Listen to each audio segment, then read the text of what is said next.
JB타임즈. 시선 집중의 문을 여는 코너 JB타임즈. 종배 없는 JB타임즈를 위해서 시선 집중 식구들이 이번 주 총 출동하고 있습니다. 오늘과 내일은 금요일 유튜브 연장 방송 언중유골의 두 분이시죠. 헬마우스 임경빈 작가, 미디어오늘의 노지민 기자와 함께합니다. 어서 오십시오. 안녕하세요. 예. 두 분 여하튼 저와는 또 처음은 아니시죠? 네, 다른 익숙하죠. 방송에서도 예. 네, 어색하네요. 자, 두 분과 함께 이 삐딱선 정선 정신을 발휘해서 주요 뉴스를 좀 챙겨보도록 하겠습니다. 이태원 참사 소식부터 정리를 좀 해볼까요? 네, 이틀 전에 112 신고 녹취록이 공개되면서 예. 또 경찰의 그런 신고 접수 이후 상황에 대해서 여러 논란이 나오고 있는데요. 지금은 추모의 시간이다 이렇게 말했던 여권에서도 기류가 좀 변화하고 있습니다. 예. 먼저 이 책임을 말하기 시작한 여권의 발언 잠깐 들어보겠습니다. 몹시 당혹스럽고 유감스럽습니다. 경찰의 현장 판단이 왜 잘못됐는지, 기동대 병력 충원 등 충분한 현장 조치가 왜 취해지지 않았는지 그 원인은 반드시 밝혀져야 합니다. 그리고 응당한 책임을 물어야 합니다. 추도 기간이 끝나면 철저한 원인 조사와 상응하는 책임 추궁 그리고 그에 따른 재발 방지 대책을 마련하도록 하겠습니다. 네, 상황이 이렇다 보니까 이제 네. 대통령실 내부에서도 일정 정도는 책임자 문책이 불가피하다라는 기류가 보이고 있는데요.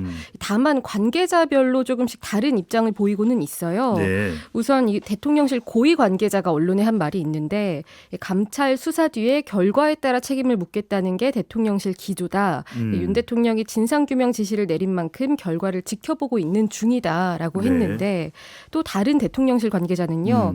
이 녹취록 공개 전후 상황은 확실히 다르지 않겠나. 이 윤익은 경찰청장이 책임질 일은 책임지겠다고 밝혔으니 지켜봐야 할 것이다. 이렇게 예. 말했습니다. 기류가 확실히 좀 바뀌긴 바뀌었네요. 그렇습니다. 대통령실 내부에서도 이렇게 의견이 좀 갈리는데 네. 특히 여당하고 대통령실하고도 좀 온도 차이가 있다라는 얘기들이 나옵니다. 지금 예. 어제 오늘 좀 기자들이 취재한 내용들이 보도가 되고 있는데 여당 내에서는 어쨌든 윤익은 경찰청장하고 이상민 행안부 장관까지는 당연히 경질해야 되는 거 아니냐라는 게 주류인데 대통령실에서는 말씀하신 것처럼 좀 의견이 좀 엇갈리고 있고요. 예. 특히 이상민 장관 같은 경우는 워낙에 윤 대통령의 고등학교 후배 그리고 또 대선 캠프 때는 초기 멤버로 꼽히는 이제 핵심 측근이다 보니까 네. 이게 간단치 않다라는 얘기가 나옵니다. 윤익은 경찰청장 경질선에서 그치는 거 아니냐 좀 이런 전망들이 나오고요. 네. 특히 이상민 장관 같은 경우는 어제 아침에 대통령이 참사 희생자를 분향소에 이제 조문을 했을 때 그때 동행을 하면서 중대본 회의도 빠지고 이 조문하는 데에 동행을 했다는 것 자체가 네. 어떤 일종의 메시지 아니냐 이런 대통령의 해석들이 신임 그렇습니다. 아니냐. 그런 네. 얘기가 나오는 거죠. 다만 이제 어제 뭐 여러 가지 그 보도를 통해서 드러난 것처럼 뭔가 재난 안전 체계조차도 제대로 작동하지 않은 걸로 보이는데 네. 이 상황에서 장관이 이제 책임을 면할 수 있겠느냐라는 얘기도 여전히 좀 강력하게 제기가 되고 있습니다. 그렇습니다. 책임 관련된 부분은 계속해서 또 이야기가 나올 수밖에 없을 것 같고요. 어제 대통령실이 참사 당일 관련 내용 보고 상황을 시간대별로 공개를 했네요. 네, 그 소방청과 경찰청으로부터 예. 언제 내용을 보고받았냐라는 거를 설명을 한 건데 우선은 그 신고 접수 시간이 아니라 처음에 사고 발생 시간으로 전해진 시간이 있었죠. 29일 밤에 10시 15분 그 이후 상황을 설명을 했습니다. 네. 우선 이렇게 10시 15분으로부터 38분 뒤에 10시 53분에 이 소방청 상황실이 대통령실 국정상황실로 사고 내용을 전했다고 하고요. 네. 이 국정상황실장은 11시 1분에 윤석열 대통령에게 처음 보고를 하고 대통령이 11시 21분에 첫 지시를 내렸다고 합니다. 그런데 이 경찰청이 대통령실에게 보고한 시간은 그럼 언제냐? 네. 이 소방청 보고를 기준으로 봤을 때 72분 늦은 시간이었습니다. 10월 30일 오전 0시 5분이었다고 대통령실이 설명을 했는데요. 네. 이 윤익은 경찰청장이 참사에 대해서 보고를 받은 시간이 대통령실 보고보다 더 늦은 시간이었다라고 이렇게 알려지면서 그래요? 더 논란이 되고 있어요. 10월 30일 오전 0시 14분에 보고를 받았다고 하고 네. 또 이상민 행안부 장관 같은 경우에는 참사로부터 1시간 4분이 지나서 밤 11시 20분에 경찰 직보가 아니라 행안부 내부에 알린 문자를 통해서 인지를 했다고 밝히고 있습니다. 아니 윤익은 경찰청장과 이상민 행정안전부 장관이 대통령보다 더 늦게 보고를 받은 뭐 이유가 있나요? 지금 그 이유를 규명하는 게 좀 급선무일 것 같아요. 자, 다시 짚어보면 대통령실에 처음 보고한 것도 경찰이 아니네요. 지금 이제 노지민 기자가 짚어주신 것처럼 처음에 보고가 된 거는 소방청을 예. 통해서 지금 접수가 된 건데 경찰에서 이제 보고한 시간은 브리핑이 이제 끝나고 그러니까 대체적으로 이제 얘기가 알려지고 나서 한참 지난 뒤에서야 이제 대통령실 뒤늦게 보고가 이루어졌기 때문에 네. 사실상 이때는 이미 대통령의 이 지휘까지도 지금 나오고 있었던 그런 상황이었습니다. 그러니까요. 이 사실에 대해서도 어제 처음 알려졌는데 네. 대통령실의 첫 브리핑 때는 경찰의 첫 보고 시각이 담겨 있지 않았었고요. 그리고 경찰이 소방청보다 보고가 늦었다라는 거는 인정을 했는데 구체적인 보고 시간이라든지 내용, 경로 이런 것들을 함구했다가 나중에 네. 언론의 질의가 이어지니까 브리핑이 끝나고 난 뒤에 1시간 30분 뒤 다시 좀 확인해 주는 이런 방식으로 전개가 됐습니다. 그리고 뭐 좀 전에 노지민 기자 짚어주신 것처럼 행안부 장관이나 경찰청장이 대통령보다도 보고를 늦게 받았다. 네. 그리고 그 중에서도 행안부 장관이 또 경찰청장보다 더 일찍 받았다. 이거는 보고 체계가 완전히 뒤집힌 상황인 거고요. 그리고 이게 도저히 이해가 안 되네요. 단일한 보고 체계를 통해서 올라간 것도 아니고 네. 다 제각각의 방식으로 대통령실은 소방청에서 받고 행안부 장관은 내부 문자로 받고 경찰청장은 제일 늦게 받고 이렇게 되면 도대체 재난안전지휘 체계 자체가 작동을 하고 있는 게 맞느냐 네. 이런 의문을 좀 가질 수밖에 없는 혼란스러운 상황이었습니다. 헬마우스 임경빈 작가는 이렇게 대통령실에 각 기관이 따로 보고를 하게 돼 있나요? 어떤가요? 경찰청, 소방청. 그러니까 물론 이제 뭐 긴급한 재난 상황 같으면 보고 자체가 따로 들어갈 수는 있는데요. 이번 경우처럼 소방청이 보고를 하고 난 뒤에 한참 지나서 별도의 통로로 이제 경찰청에서 이제 대응을 한다는 거는 사실상 경찰과 소방을 둘 다 통솔하고 있는 행안부에서 제대로 지금 통솔하지 못하고 있다. 알겠습니다. 체계가 일원화되지 못하고 있다라는 걸 명확하게 보여주는 거겠죠. 네. 그리고 무엇보다 문제가 되는 거는 행안부 장관 행안부 내부망을 통한 문자 메시지를 받아서 이 사실을 인지하게 됐는데 네. 그럼 이걸 인지하게 됐으면 당연히 경찰이나 소방을 지휘하는 방식으로 넘어가야 될 텐데 어떻게 경찰청장하고 통화 한 번 안 해보고 하하. 경찰청장은 나중에 12시가 넘어서야 사실을 보고받게 됐는지 이런 것들이 전반적으로 좀 이해가 안 되는 그런 형국이었습니다. 알겠습니다. 이런 부분까지 포함해서 다 진상 규명이 돼야 될 텐데요. 인사 조치도 있었고 이태원 참사의 진상 규명을 위한 수사 속도를 내고 있나요? 네, 이제 시작되는 단계인 것 같습니다. 우선은 그 서울 이태원을 관할하는 이임재 용산경찰서장이 대기발령 조치됐습니다. 예. 이 서장은 앞서 말씀드린 대로 이 서울경찰청장한테 상황을 보고한 시간이 늦어졌다라는 지적을 받고 있는데 112 신고로 최초 신고된 게 당일 오후 6시 34분이었잖아요. 네. 지금 알려진 바에 따르면 꽤 오랜 시간 동안 제대로 뭐 대응도 안 하고 보고도 안 했다라는 지적을 받고 있는데 또 현장에 도착한 거는 뭐 10시 무렵에 도착을 했다고 하고 또 용산서와 잠깐만요. 서울청 사이에 현장에 용산경찰서장이 도착한 게 10시간 넘어서인가요? 네, 당일 10시 때 도착을 했다고 하고 있고요. 예. 그런데 또 경찰청장에 이제 보고를 하는 상황은 훨씬 늦어진 상황이고 또 용산서와 서울청 사이에 이 보고서를 누락했다, 뭐 인력을 요청했는데 이게 들어지지 않았다, 뭐 네. 이런 말이 좀 엇갈리는 상황이라서 이것도 좀 정리가 필요한 상황입니다. 예. 그리고 또 이제 경찰청 특별수사본부가 어제부터 공식 활동을 시작을 했는데요. 서울경찰청, 용산경찰서, 용산구청 등 8곳을 압수수색했고요. 네. 또 서울소방재난본부 방재센터, 용산소방서, 서울교통공사 안전관리본부와 이태원역 다산콜센터도 이 압수수색 대상입니다. 특수본이 이태원 참사와 관련해서는 서울청과 용산서에 직무유기 혐의가 있는지 네. 그리고 참사 당일에 인력 배치와 현장 대처 미흡한 점이 없었는지 중점적으로 확인할 예정이라고 합니다. 그렇군요. 자, 경찰 책임론이 불거지고 있는데요. 관련해서는 3부에서 구체적으로 알아보도록 하겠습니다. 여러분들은 MBC 시선집중과 함께하고 있습니다. 경찰 112 신고 대응엔 넉장이더니 이 정부 부담대한 관리는 좀 빨랐다 이런 질타가 나오고 있습니다. 이 참사 이틀 뒤에 만들어진 정책 참고 자료, 네. 나도 이 자료 방송되는 내용을 봤는데 상당히 구체적이고 마치 사건 직후에 어떻게 충분한 시간이 있어서 이런 자료를 만들었는지 어디까지 이것이 보고가 된 건지 이런 문건이 항상 이런 사건이 있을 때마다 사고가 있을 때마다 존재가 하는 건지 어떤 내용입니까?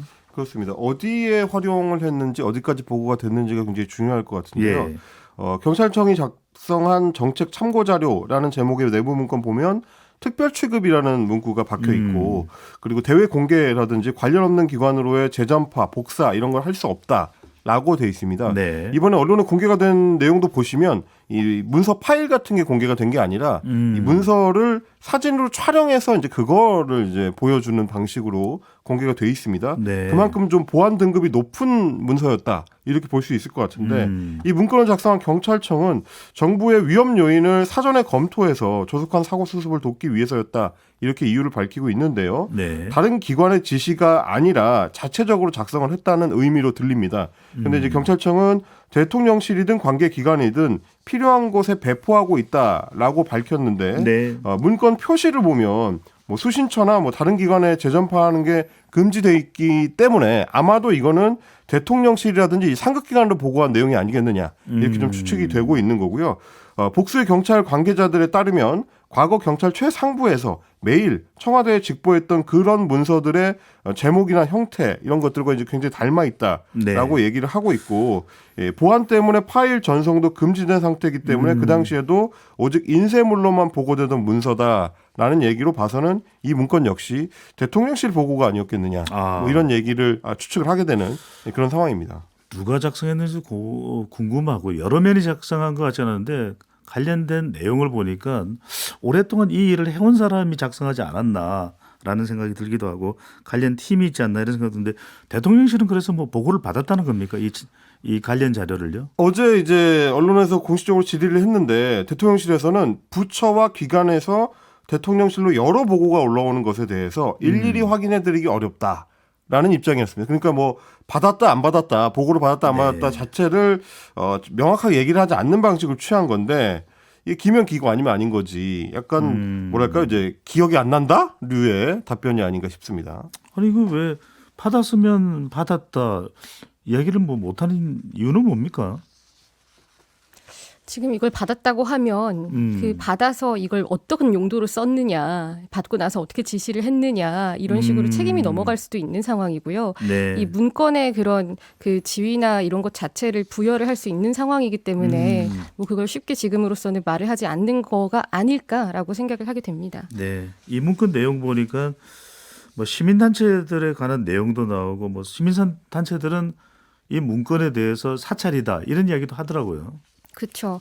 우선은 이 문건을 보면서 연상이 되는 것들이 좀 있잖아요. 네. 뭐 일부 단체 관계자들이 좀 말을 하기도 했습니다만 이 박근혜 정부 때 세월호 참사 관련해서 이런 문건이 만들어지면서 뭐 순수한 유가족 예. 또 반정부 단체 이런 것들을 나눠서 작성한 사안들이 있었기 때문에 좀 과거의 그런 아픈 기억이 떠오르게 되고 또 이 문건에 실린 단체들은 사실상 사찰이다 이렇게 얘기를 하거든요. 네. 뭐 경찰이 인터넷 검색 정도로 뭐 만들 수 있다 이런 식으로 설명을 하지만 뭐 실제로 그 문건을 보면 관계자 발로 멘트들이 나오기도 하고 네. 특히 그 한국여성단체연합 같은 경우에는 뭐 그 관련 내용을 보면요. 예. 뭐 여성이 97명, 남성이 54명 이렇게 여성 피해자가 많다는 점을 들어서 여가부 폐지 등 정부의 반여성 정책 비판에 활용할 걸 검토 중이다. 네. 이렇게 기재가 됐어요. 그렇다 보니까 이 여성연합 측에서는 우리는 경찰과 접촉한 사실도 없고 이런 내용도 검토한 적이 없다. 이번 참사를 정치적으로 우리가 이용하려는 것처럼 악의적인 프레임을 씌우고 있다. 이렇게 성명을 내기도 했습니다. 알겠습니다. 유튜브로도 동시 방송이 되고 있으니까요. 우리 애청자분들 또 청취자분들 유튜브로도 많이 들어와 주시고요. 이태원 참사에 관련된 내용에 대해서 제가 이제 빅데이터로 좀 분석을 해봤습니다. 뭐 제 전공이기도 한데 데이터 분석이요. 이태원 참사 키워드를 넣어서 1일과 2일 분석을 해봤더니 가장 많이 비중 있게 등장하는 감성 연관어가 참사였고요. 또 책임 전가, 끔찍한 일, 정말 다른 연관어가 별로 발견되지 않을 정도로 많은 이 비통한 마음에 관련된 내용들이 나와 있고요. 돈 들다라고 하는 감성 연관어가 있는데 이건 이 외국인 시신을 이제 본국으로 소환해야 되니까 모금 운동을 해서 비용을 댈 수밖에 없는 그런 상황 때문에 이제 돈 들다라고 하는 것도 있고 윤석열 대통령도 같은 기간 동안 빅데이터 감성 연관어 분석을 해봤더니 참사가 가장 큰 비중으로 나타났습니다. 윤석열 대통령 국정 지지율에도 상당한 영향을 미치지 않을까라는 예상을 해보게 되는데 빅데이터 긍부정으로는 긍정이 윤석열 대통령 21, 부정이 76%로 나타났습니다. 자, 제 전공을 좀 살려봤고요. 이 수사와 관련해서 경찰도 참사의 원인 중 한 부분으로 지목받고 있는 이런 상황인데 한동훈 법무장관이 한마디 했네요. 예, 그렇습니다. 한동훈 법무장관 같은 경우는 지금 이제 이번에 이제 이태원 참사를 두고 참사가 아니라 사건이라고 표현하는 게 대체적인 여권의 분위기인데 네. 이런 여권의 분위기와는 달리 대형 참사라고 직접적으로 거론을 하면서 검수 완박 법안에 대한 얘기를 좀 했습니다. 예. 직접 얘기 들어보시겠습니다. 그 이태원 참사 경찰 대응 관련해서 경찰이 뭐 자체 감찰, 자체 수사한다 그러는데 뭐 셀프 아니냐 우려 많거든요. 법무부나 검찰 쪽 대응책이 좀 있을까요? 지난 검수완박 법률 개정으로 검찰이 대형 참사 관련해서 직접 수사를 개시할 수 있는 기능이 빠졌습니다. 시행령에서도 그 부분은 아직까지 넓혀지는 않고요. 검찰이 경찰의 범죄 자체를 수사할 수는 있게 되어 있지만 이 사안은 여러 가지 원인들이 결합된 참사 그 범위가 넓기 때문에 지금 현재 수사 개시 규정으로는 검찰이 직접 수사 개시하는 데 한계가 있어 보이는 면도 있습니다. 검찰이 잘 판단할 거라고 생각합니다. 어제 녹취록 보셨는지 모르겠는데요. 경찰 추동 대응이 좀 미흡했다라는 지적들이 있는데 대단히 엄정하고 투명한 수사가 필요한 사안이라고 생각합니다. 한편 한동훈 장관이 국회 법제사법위원회 예산안 보고를 위해서 출석을 했는데 무산이 됐죠. 네, 어제 오전에 그 법무부 법제처 등의 이 내년도 예산안 안건을 네. 법사위에 상정을 할 계획이었는데요. 그 여야 간사가 이태원 참사에 대한 법무부의 현안 보고 또 질의 관련해서 합의를 하지 못하면서 회의가 개의조차 되지 못했습니다. 네. 민주당의 경우에는 국민의힘이 말로는 초당적 협력을 운운하면서 이 현안 보고와 질의는 거부하는 이율배반적 모습을 보였다라고 질타를 했고 네. 국민의힘의 경우에는 소관 상임위인 행안위에서 현안 질의를 해야 되는데 이걸 법사위에서 하자고 한다. 또 그리고 이걸 또 하자고 제안을 한 날짜가 있었는데 현안 자체를 우리 당이 반대하는 것처럼 몰아간다라고 한 거예요.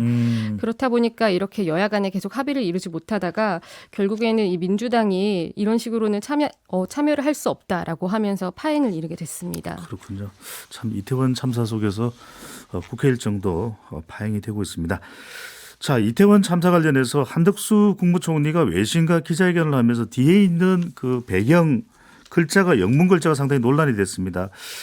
사건 인시던트가 아니라 디제스트라고 해야 된다는 이야기가 나오는데 행안부 공문에는 사고 뭐 이렇게 돼 있는데 어제 설명이 나왔죠. 네, 그렇죠. 이게 뭐 이 사안에 대해서 그 이태원에 대한 뭐 좀 부정적인 이미지를 안겨줄 수 있다 이런 식으로 해명을 했는데 네. 사실 그게 이걸 들으면서 뭐 납득을 하기는 좀 어렵잖아요. 보통은 이제 사안에 대해서 뭐 대형 재난이나 참사에 대해서 낙인 찍기 같은 걸 우려하는 경우에는 뭐 이름에 지역명을 붙이거나 예. 뭐 특정 집단을 언급하는 경우가 많은데 그런데 이 참사냐 사고냐 같은 경우는 사실 저희가 그동안 있었던 그 사태들의 맥락을 봤을 때 오히려 이 피해자 뭐 재난 경험자분들이나 희생자들에 대해서 국민의 여론을 조금 분열시키는 방향으로 흘렀던 예. 일이 있었기 때문에 오히려 지금 사고냐 참사냐를 규정하려고 하는 알겠습니다. 행위 자체가 문제라는 생각이 드는 부분입니다. 예, JB타임즈 오늘 노지민 기자, 헬마우스 임경빈 작가 두 분과 함께했습니다. 두 분 고맙습니다. 감사합니다. 고맙습니다.